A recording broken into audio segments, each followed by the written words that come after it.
आप जी यहाँ आ गए अपने बालक बुद्धि से गलती करके।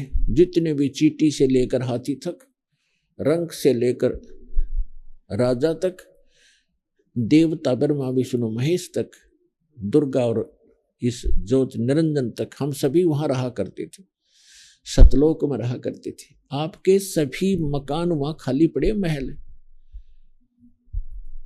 आपने यहां तो आप प्रत्येक प्राणी चाहता है कि बड़ी कोठी हो, जिसको भी जरा सी कोई पोस्ट मिल जाती है या जिसके पास कोई पैसे अपने पेट के निर्वाह से ज्यादा हो जाते हैं, तो उसकी वृत्ति क्या होती है, बढ़िया कोठी बनाऊं, चारों तरफ पार्क हो, आगे बाग बगीचे हो, उसमें झरने बह रहे हो, झूले डाल रखे हो। आपने देखा ये नकली सुख या ट्राई करते हैं बनाने की, कोई छोटा मोटा अच्छी पोस्ट हो उसके कोठी में, कि तो झूला लग रहा है, कि तो छोटे मोटे फुहारे लग रहे हैं, कोई पार्क बना रखा है। तो ये तो है नकली अस्थाई, कल मृत्यु हो जाए ये साथ नहीं चलेंगे।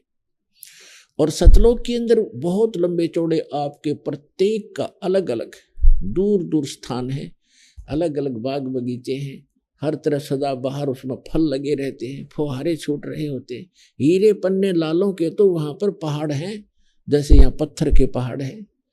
तो ऐसे लोग को छोड़कर हम यहाँ आ गए। एक हीरा मिल जाए किसी ने, ओहो छुपाए फिर, बहुत बड़ी चीज मिल गई, और वहां ठोकरों में पड़े हैं ये हीरे आपके।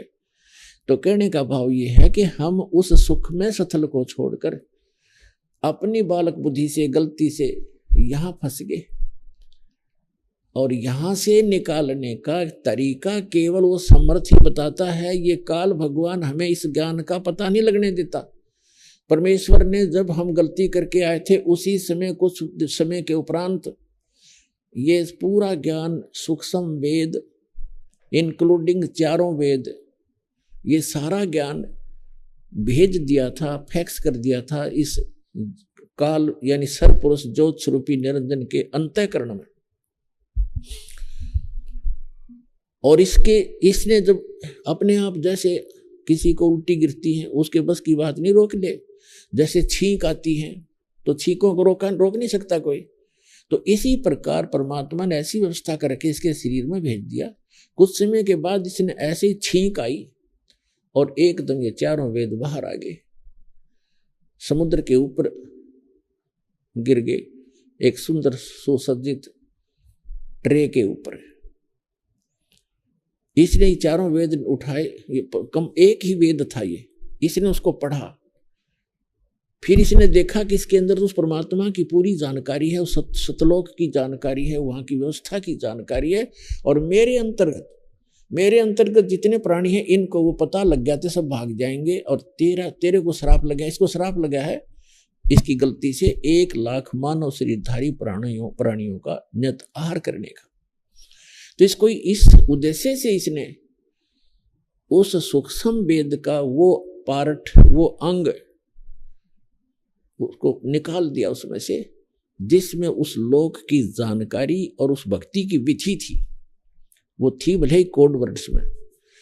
तो इसने वो बिल्कुल जानकारी समाप्त कर दी, और वो वेद रख जरूर दिए, क्योंकि यहाँ के इसको भी चाहिए थे, इसके ऋषि मुनियों को इसमें जख मारने के लिए वो रख दिए, जिसमें कोई मोक्ष मार्ग नहीं है, ज्ञान अवश्य है चारों वेदों में। और मंत्र अपने अपने सत्र का छोड़ दिया, ओम मंत्र छोड़ दिया, बाकी खत्म कर दिया। तो जिस कारण से इस कंप्लीट स्पिरिचुअल नॉलेज को, यानी सारे दात्म ज्ञान को, और कंप्लीट मेथड ऑफ वर्शिप को, वे ऑफ वर्शिप को, कंप्लीट कोर्स, पूर्ण ये मोक्ष भक्ति मोक्ष मार्ग को, मोक्ष विधि को, और संपूर्ण कर्मों की जानकारी देने के लिए, इन सब को बताने के लिए वो परमेश्वर स्वयं आता, उस अक्षति को पूर्ति करने के लिए। और जो आज हम सत्संग सुन रहे हैं, ये उसी उपलक्ष्य में है कि वो परमात्मा आज से लगभग 600 वर्ष पूर्व, सन 1398 में वो परमात्मा सतलोक से अपने निज स्थान से सुखमय स्थान को छोड़कर अपनी आत्माओं के लिए, आपके लिए भटक रहे हैं भगवान। वहां से चलकर यहाँ भारतवर्ष की काशी शहर में, भारतवर्ष की नगरी काशी में एक लहर तारा नामक तालाब के अंदर एक कमल के फूल के ऊपर आकर विराजमान हो गए सतलोक से चलकर। और फिर वहां से एक नीरू नीमा नाम के जो निसंतान थे पति पत्नी, वो उठा ले गए।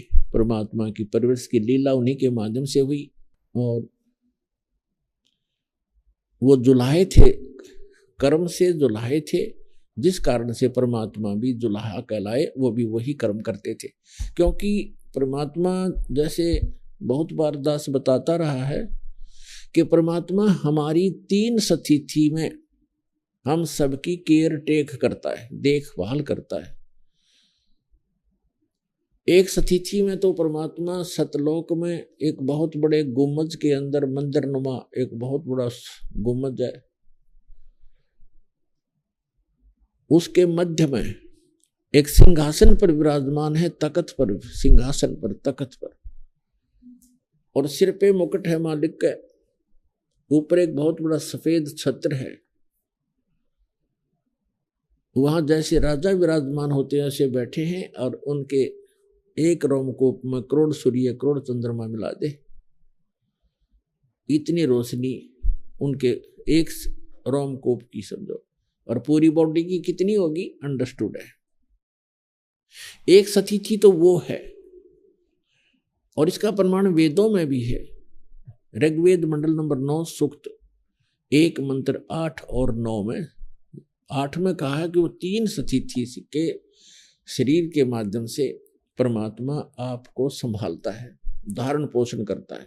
और दूसरी स्थिति उसकी है कि वहां से चलकर आता है, एक शिशु रूप धारण कर लेता है, अपने रूप को हल्का कर लेता है, शरीर अपने स्वरूप को हल्का करके हल्के तेज पुंज का बना के एक शिशु रूप धारण करके कमल के फूल पर विराजमान होते हैं। प्रत्येक युग में ये लीला करते हैं।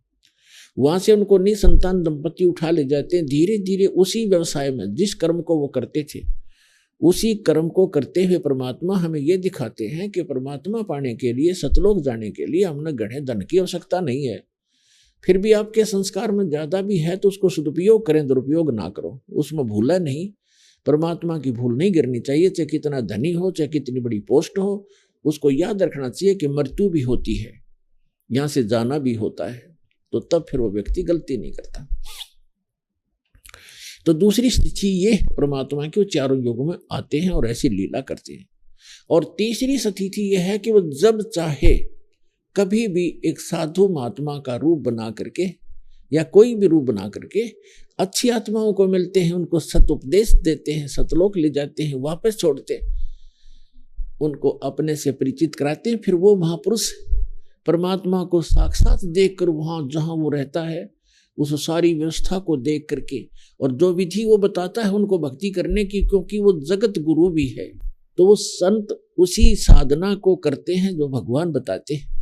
ऊपर से देख कर भी आते हैं, फिर वो आंखों देखा वर्णन भी अपनी अमृतवाणी रूपी एफिडेविट लिख जाते हैं, और जो साधना वो करते हैं वह भी वर्णित कर देते हैं। लेकिन उसको हम समझ नहीं पाए, क्योंकि हम दूसरे रंग में अज्ञान से परिपूर्ण होते हैं, और अन्य साधना करके ही हम अपना मोक्ष समझते रहते हैं, जिस कारण से हम भगवान और उन महापुरुषों, परमात्मा और परमात्मा से परिचित महापुरुषों के अमृतवाणियों को नहीं समझ सके और ना सदग्रंथों को समझ सके।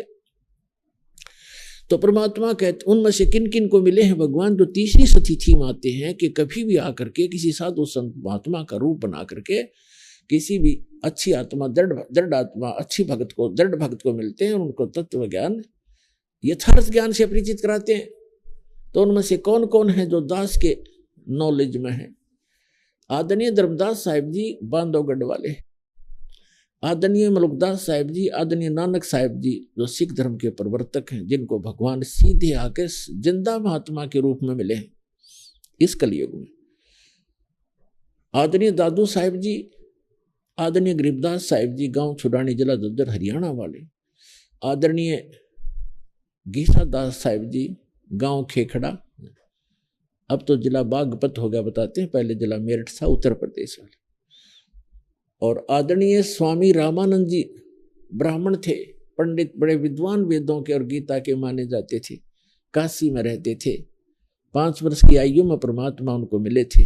तो इन महापुरुषों को परमात्मा मिले और उनको सचखंड लेकर वापस छोड़ा, उस सुख में स्थान पर ले गए जहां के गुणगान ये दास कर रहा है कि वहां जाने के बाद जीव की कभी जन्म मृत्यु नहीं होती, लेकिन वहां जाने की एक विधि है स्थायी स्थान पाने की। वैसे तो सभी महापुरुष गए, उन्होंने सब ने यही कहा कि भगवान हमें यही रख लो। तो परमात्मा ने उनसे कहा कि बच्चों ऐसे नहीं रख सकेंगे, आप जाइए, आपको ऐसे मंत्र देंगे, आप शीघ्र ही धनी हो जाओगे सत भक्ति करके, और उस भक्ति की शक्ति से आप यहाँ आ सकोगे। तो उन्होंने ऐसा ही किया, भक्ति की जो यथार्थ भगवान ने बताई थी, और सतलोक चले गए, अपना आंखों देखा, जो भी विवरण था, जो साधना उन्होंने की, जो सतखंड जैसा है वहां ऐसी स्थिति है, वो अपनी अमृत वाणी में उन्होंने बोल बोल के लिखवा दी।